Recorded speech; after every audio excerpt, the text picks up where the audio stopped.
This is the nightly cleanup routine on the OpenDTG print module.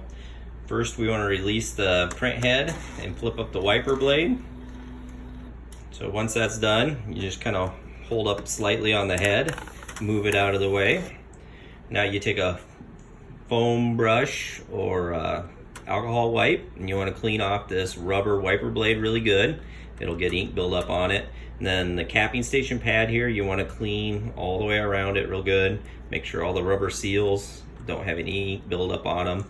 You want to be gentle with it. There's a tiny little prong right there that can break off in the back. So just be good about that. And since it's the end of the day, you can fill this up with some cleaner, and that way it wet caps the head, keeps the nozzles wet, and you won't have as many clogging issues. So once that's done, the next part would be the underside of the print head. Don't really want to wipe hard on the middle of the print head where the nozzles are. You kind of want to use an alcohol wipe, and there's a metal bezel around the edge. Wipe that off really good.